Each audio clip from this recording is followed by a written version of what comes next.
E aí vou pegar minha colinha aqui, né, que a gente tem os dados, a gente teve deflação do IPCA, né, vamos dizer, a gente já esperava uma deflação, né, de 0,1%, veio 0,08%, né, eu acho que na média, mas foi a menor variação para o mês de junho desde 2017, né, e a gente teve uma diferença aí, nos 12 meses, a gente tem uma inflação aí de 3,16%, ou seja, a gente vem comentando aqui no giro, a inflação está caindo bastante, né? Mais um dado que vem a reforçar a queda da Selic lá em agosto. Lá não, né? Daqui a pouco, né? Daqui a pouco, ali em agosto. Como é que esses números devem influenciar? Qual vai ser o tamanho dessa queda? O que vocês esperam? Aumentou a perspectiva de queda ali para agosto? Como é que você está enxergando e pode falar sobre os dados da inflação que vieram hoje? Então, Paula, bom, a inflação veio com essa queda aí de 0,08, né? Destaque para alimentos e bebidas que caíram bastante, né? Tiveram uma bela deflação nesse mês de junho, e também a parte de transporte, né? Que envolve ali o grupo de energia, combustíveis, etc. Bom, a gente está vendo esse movimento deflacionário aqui no Brasil começar a ganhar um pouco mais de tração, né? Ele já vinha, a desinflação no Brasil já vinha ocorrendo, né? Esse processo desinflacionário, inclusive ali a partir de maio gerou essa ansiedade sobre a queda da Selic, né? Era algo que não estava muito no radar dos investidores no começo do ano, mas que ganhou tração ali a partir de maio. E, de fato, a gente continua nesse processo de desinflação, que é um processo que está acontecendo no mundo inteiro, né? As commodities têm caído, o preço dos produtos para o produtor tem caído com mais força lá fora. Então, a gente está vendo esse movimento aqui no Brasil também, né? IGPM já é negativo há alguns meses, inclusive saiu o primeiro decêndio do IGPM, agora para o mês de julho também, hoje pela manhã também foi negativo, né? O IPCS, que está mais ligado aqui a São Paulo, também mostrou ali uma estabilidade da inflação, ou seja, tem toda uma cadeia desinflacionária vindo para os preços, né? E aí para os preços ativos de risco como um todo. Essa dinâmica deve levar, praticamente ratificar, vamos dizer assim, o afrouxamento monetário ali no mês de agosto. Por hora, as expectativas apontam aí para uma queda de 25 pontos base.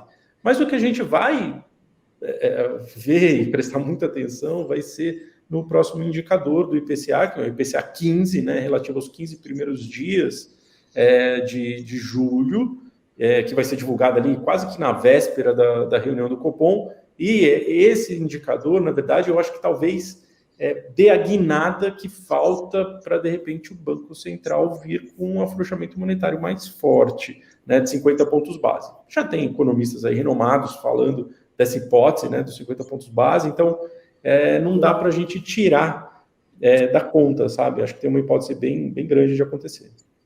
Tá joia. E prevendo, né, esse cenário desinflacionário, como você acabou de comentar, como é que ficam os investimentos dos brasileiros, né? O que pode ser interessante agora nesse momento, prevendo essa queda da Selic, esse movimento todo desinflacionário?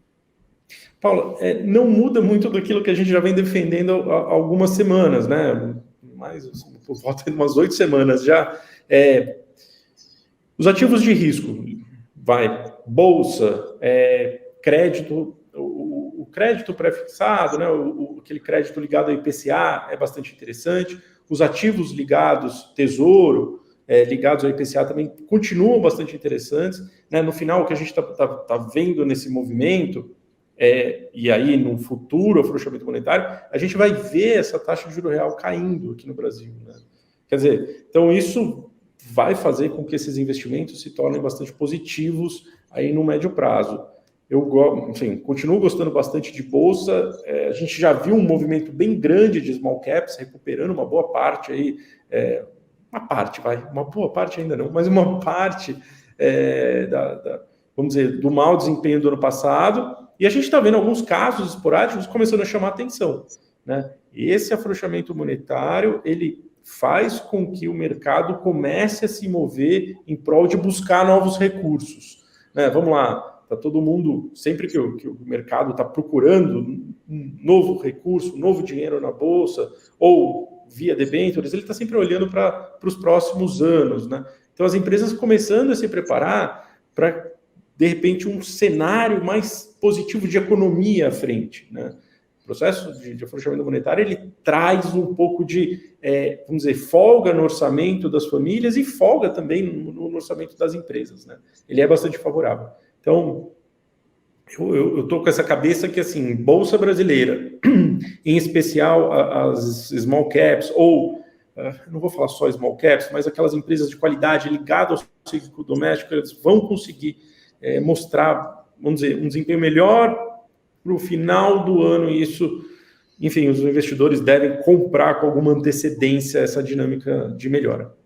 Antecipando os ganhos aí, né, João? E aí, aproveitando aqui, a Margarete fez uma pergunta aqui, realmente, né, a gente está vendo a queda da Bolsa hoje, ela pergunta, né, veio os dados, né, positivos aí, mostrando deflação, mas a Bolsa está caindo, ela está perguntando por que está caindo tanto hoje. Na verdade, é aquela história sobe no boato e cai no fato, em parte, né? Acho que tinha um hall de investidores ali, um pouco mais traders, esperando, de repente, uma notícia melhor do que a expectativa, né? Então, muita gente se posicionando de uma forma até um pouco mais alavancada para uma notícia, de repente, para uma deflação maior do que esse número que veio, e ele veio em linha, né? Conforme que todo mundo estava esperando aí, que os principais economistas estavam esperando. Então, no fundo, esse pessoal acaba realizando, né, no fato. Mas eu estou olhando para a Bolsa hoje e estou começando a ver oportunidades, né? Estava até debatendo aqui com o pessoal aqui dentro. Poxa, tem alguns cases que estão aparecendo para a gente por conta dessa forte desvalorização. Aconteceu ontem também. Ontem foi um dia meio estranho também para a Bolsa Brasileira. Hoje um dia pior para o cíclico doméstico em especial, né? Mas começou a abrir novamente oportunidades de investimento. E eu acho que o smart money, né, o dinheiro dos gestores, vai acabar sendo direcionado para esses cases que estão caindo bastante. Então, assim, acho que o dia de hoje é um dia oportunístico até para montagem de posições para quem não estava posicionado ou, enfim, eventualmente montar uma posição nova, né? Bem interessante, olhar o meio copo cheio, né? Aproveitar aí que está caindo para aproveitar as oportunidades. Bem interessante, João. E aí já emendo aqui a pergunta do Cristiano, né? Que ele está falando que o IPCA com deflação não deveria aumentar a expectativa de corte da Selic e empurrar a Bolsa para cima?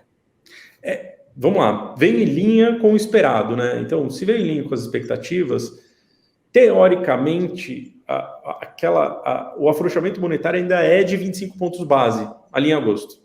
É o que eu falo, alguns investidores poderiam estar apostando já que viria uma deflação mais forte, que daí já provocaria essa mudança de expectativas em relação ao Copom. Mas eu acho que o número que os investidores, em especial aqui no Brasil, né, vão prestar muita atenção ao IPCA 15 de julho, que vai ser divulgado ainda daqui a algumas semanas. Eu acho que esse vai ser o driver para a gente definir o tamanho desse afrouxamento monetário, o tamanho da aposta que os investidores vão fazer para agosto, né? Me parece, assim, Paulo, eu estou com a cabeça que vamos dizer, esse pêndulo de humor, ele está mais favorável para ativos de risco no globo, né? Então, amanhã a gente tem inflação nos Estados Unidos, tem inflação na quinta-feira de novo, índice de preço ao produtor. Me parece que essa tendência vai ser bem capturada por ativos de risco de forma geral. Hoje a gente está vendo as commodities subirem lá fora, né? O petróleo está subindo, o minério de ferro, de certa forma, deu essa recuperada, então por isso que até a Vale está sendo destaque no dia de hoje, né? Ainda continua com aquele call mais positivo para a Vale para o segundo semestre. Só para deixar um call aqui para todos. Mas eu acho que um pouco dessa dinâmica ela continua bastante favorável, como se os preços dos produtos, de forma geral, estivessem achando um patamar, vamos dizer, mais que traga um pouco de salubridade para as empresas, né? As empresas estão encontrando seu novo nível de preços para trabalhar seus produtos, trabalhar ali suas margens. Então, me parece que esse bom humor ele vai continuar. Eu acho que a Bolsa Brasileira, nesse sentido, tende a andar junto com esse comportamento mais favorável ao redor do globo. Tá legal. Porque a gente vem comentando aqui que teve uma alta muito rápida, né? Então, é normal, né? Alguma notícia ou outra a gente vê uma certa realização na bolsa, porque não sobe até o céu, né? O céu não é o limite, mas assim, a gente está vendo aí um bom andar e realmente, como você falou aí, de repente achar as boas oportunidades aí quando realmente dá um pouco dessa queda aí e conseguir aproveitar boas oportunidades para ganhar dinheiro lá para frente. E aí, já unindo aqui outra pergunta, a gente falou aqui dos bons investimentos, né? Você falou aí de qualidade, small caps, a gente também vem trazendo no giro, né? Várias vezes a gente já trouxe aqui diversas recomendações, você também já veio e já falou também, né? E também desse call para Vale, que é bem importante. Quais que seriam, assim, do contrário, né? O que o investidor deveria, vamos dizer, ficar de fora, né? O que não deve ser interessante? Poxa, Paulo, nesse momento, eu acho que assim, a gente tem uma dinâmica bastante favorável para ativos de risco de forma geral.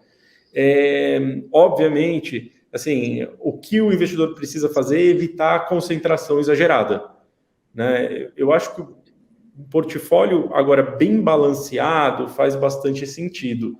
Assim, eu vou dar uma escapada aqui. Eu não estou vendo nenhum ativo específico que suscite, vamos dizer, preocupações. Parece que o afrouxamento monetário, esse cenário mais otimista, acaba empurrando tudo, de certa forma. Tem coisas que vão ter mais volatilidade, tem ativos que vão ter um pouco mais de volatilidade, vão ter outros ativos que né, eventualmente vão andar super bem nesse movimento. Tomaria um pouco de cuidado ainda, apesar de eu acho que valer como uma aposta, tomaria um pouco de cuidado com o varejo de bens duráveis, né? Esse varejo ele ainda sofre, apesar dos indicadores desse semestre não terem sido tão ruins assim. Inclusive, uma das nossas recomendações aqui na carteira 10 e 10 foi uma pimentinha ali de Magalu, já falei disso também na semana passada. Estamos errando bastante, né? Assim, o papel está respondendo bem mal essa dinâmica de mercado, e aliás, todas elas, né, estão respondendo bem mal, né, porque você ainda tem essa economia patinando, e esses tendem a ser ativos vamos dizer, de duração muito curta, né, quer dizer, o mercado está sempre olhando os indicadores de curto prazo, ou indicadores de alta frequência, para entender como que a dinâmica do varejo está andando. Né? E eles saem aos montes, né? A gente tem indicador de cartão de crédito, tem a pesquisa da Cielo, tem a pesquisa da Stone, enfim, esses indicadores acabam mexendo um pouco com as expectativas, em especial do varejo, em especial do e-commerce, né? Que a gente está vendo então um pouco dessa. Então, assim, eu gosto das apostas, mas eu teria um peso mais reduzido nesse tipo de ativo, e em bolsa, de forma geral, de certa forma, calibrado e bem distribuído. Tá? Tô com essa cabeça aqui.